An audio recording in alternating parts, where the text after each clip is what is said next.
Hey guys, welcome back to DIY with Every Style. So today we'll be going to the sewing aspect of our smoked bodysuit. If you haven't seen the pattern drafting of the bodysuit, you can check our previous video on our channel. And I want to use this medium to appreciate those of you who are a returning subscriber. Thank you so much for consistently being with us all along. And if you're a new subscriber right here with us, you're very welcome to DIY with Every Style, and I am pleased to have you here. So right here on DIY with Every Style, we'll be giving you DIYs on fashion, as the name implies. So enjoy the ride. I had to turn on my ring lights here because I guess I forgot along the way. So I used a normal thread. You can see a yellow thread yellow thread on the top of my sewing machine on my feeding, and I used a smoked thread. You can get it in your local store or your local market, or go to a nearby tailoring shop to get your smoke thread. I use a black smoke thread in this sense. You can use any other color available depending on the color of your fabric.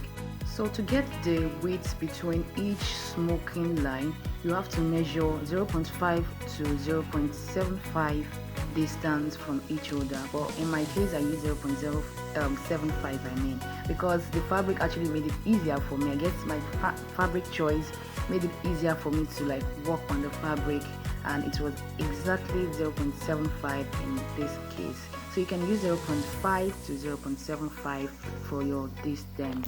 So I go ahead to sew all around the threads, all around the lines, all the way down. So enjoy the ride. So this is how far I've gone. Those stitching you saw there, right there, took me a whole lot of hours. I had to do from the front for the front and back, and I have 2 clients I had to work this on for. So I used approximately 2 days to make those stitches because my machine was giving me issue. And along the way, my smoking thread finished, so I had to go to the market again to get new ones. So this was how I did the rolling, because I didn't show you initially in the earlier video. So you don't have to exert much force on it, but just do it manually on your bobbin and fix it to your sewing machine, then continue sewing.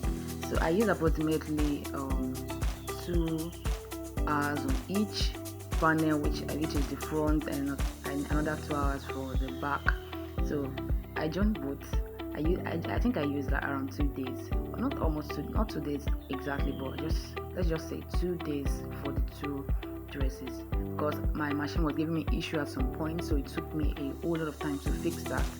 So 2 days. Then I went ahead to hem the tip of my crotch area all the way to the last part where I'll be fixing my press button. As you can see in the video, I didn't do it the way we do in normal hemming.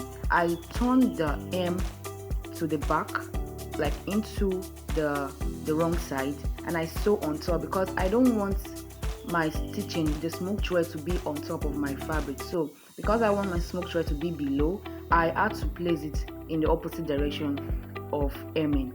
I don't know if you get my point, but as you can see the video, you can see the way I was doing it. It will make your job more neater and more professional. See the other side too. I turned it all to the back, then I sew it on top.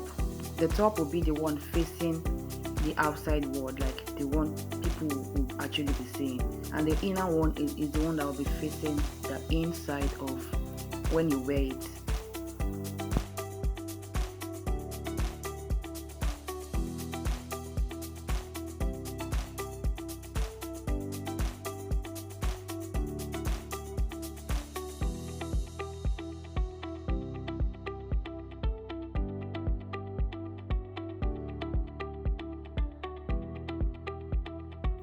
Quick tip: always make sure to trim every excess threads left out in your fabric to make your job neater, because you might eventually forget. And don't forget to always weave your fabrics at every step in turn.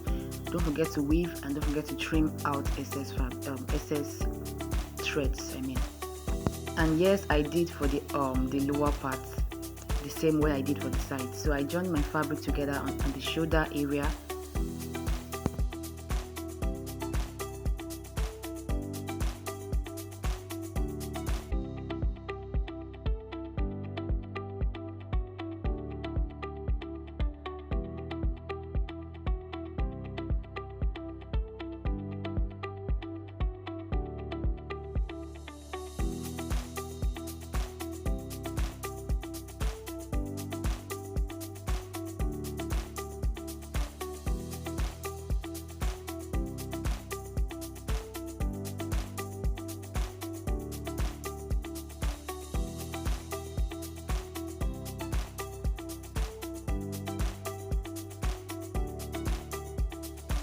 So since this is a turtleneck, so to determine your neck width or your turtleneck width, you have to measure your head circumference with additional 3 to 4 inches extra.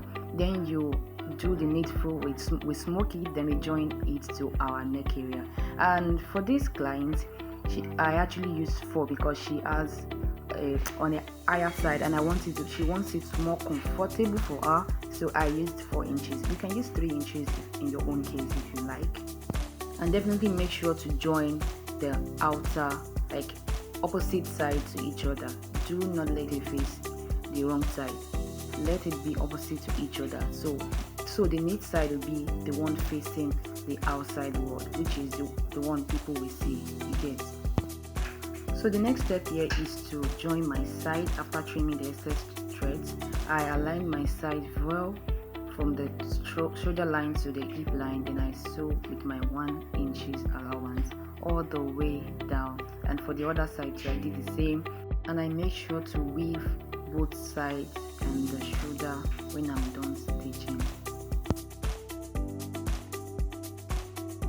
As you can see, it's already forming what we wanted. That is how a normal bodysuit should look like. The back is always longer than the front. You didn't make any mistake there. That was what we measured in the pattern drafting. So the next thing to do now is to add our press button at both sides. I mean, you get your press button at your local market.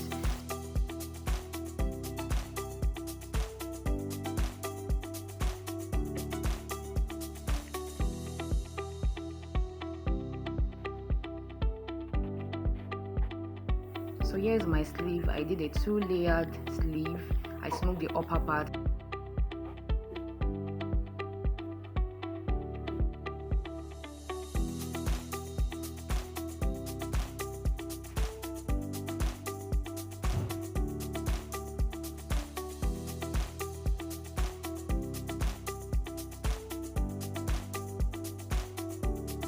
And I go ahead to pin it down on my shoulder, then I join on my sewing machine as you see me sew.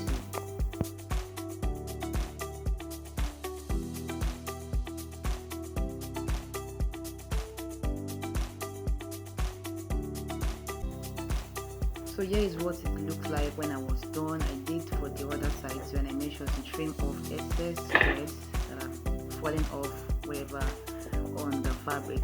As you see that I did a very neat job here, and I actually followed the pattern of the fabric, so it makes my job more neater and much more easier. And I can't wait to have you drop your comment on whether it is a project you would love to try out as a beginner or as a fashion designer in the comment section. Please do well to subscribe to DIY with Favorite Style. Do well to drop your like, a comment, and of course press on the notification button to get updated when I upload a new video. So I have already fixed my press button here, and it is very ready for my customer to do the fitting. It doesn't need much fitting because it's a smooth dress, so it will definitely fit. Thank you guys for watching. See you in my next video. Bye.